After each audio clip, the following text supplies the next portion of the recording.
Welcome to the Season 4 recap of The Dragon Prince Mystery of Aaravos. Claudia tells her father that in the 2 years since the battle at the Storm Spire, she worked with Aaravos to revive Viren and began dating an Earthblood elf named Terry. In Catullus, King Isran makes plan for Queen Zubia and Prince Zim's visit.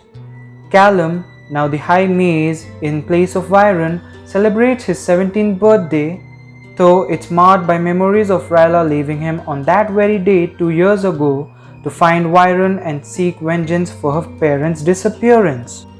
At a refugee camp for the Sunfire Elves of Lux Aurea, Queen Janai proposes to General Amaya. To free Aaravos, Viren, Claudia and Terry must retrieve Viren's staff from the tip of the Storm Spire, but due to his death trauma, Viren is struck with several acrophobia. Terry and Viren bond while resting on the trail. Karim worries about the impact Janai and Amaya's upcoming marriage might have on the Sunfire Empire's cultural pride. Callum finishes translating the runes on Viren's mirror while Rayla unexpectedly returns. Callum and Rayla's reunion is awkward because of Callum's resentment for her vanishing on him without explanation. Queen Zubia and Prince Zim arrive in Catullus, but their welcome is darkened by lingering resentments from the humans, whereupon Isran delivers an empathic speech against the vicious circle of hatred. Terry fatally stabs Iblis from behind, allowing Claudia to claim the staff. With his last strength, the dying Iblis sends a warning to Queen Zubia that the fallen star has returned.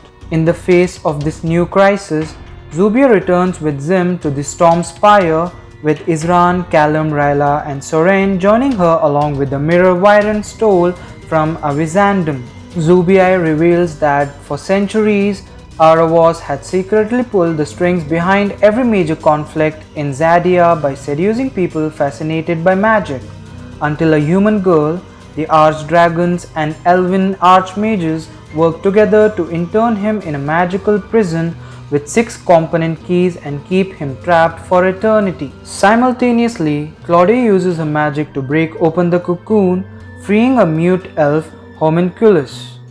In the Lex Aurea refugee camp, a Catolian architect named Lucia is badly injured by a Sunfire elf after she callously extinguishes a fire he lit for a religious ritual. After discovering what Claudia did, Isran's party and Zubia depart from Ambator, the residence of Archdragon Rex Ignatius, to collect the first key to Aaravos' prison before Claudia. Rayla and Soren separate from the others to look for the entrance, but when they come upon the Earthblood elf bullying a drake, Soren impulsively intervenes on the beast's behalf, only to be captured and thrown into a pit alongside with Drake Wood. Aaravos' homunculus guides Viren, Claudia and Terry to Ambator. Just as Isran, Callum and Rayla realize Soren is missing, they are joined by Zim, who has run away. While trying to help them find Soren, Zim is brought down by the Elven Riders of the Drakewood. While the others save him, they befriend a young Earthblood elf named Nathan. Soren turns out to be alive and befriended the Drake, but as he tries to rejoin his friends, he encounters his younger sister Claudia.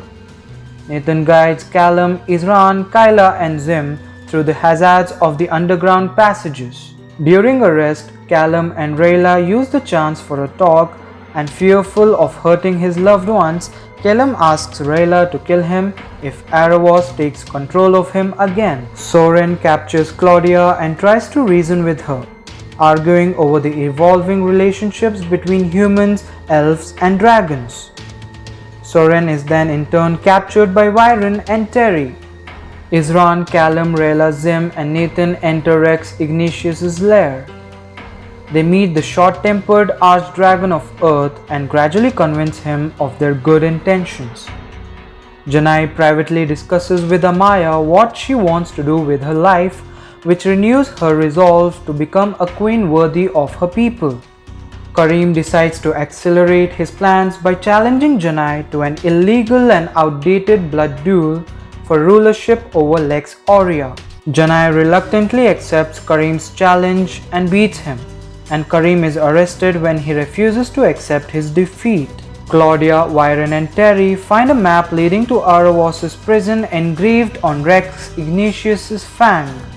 The dejected Terry points out Claudia's cruelty, and she reluctantly gives Ryla the real coins. The companions just barely escape Ignatius' wrath with Zubia's help and are happily reunited, but Viren once again falls under the sway of dark magic. Thank you for watching the recap, and if you liked it, then please give a thumbs up and subscribe to our channel.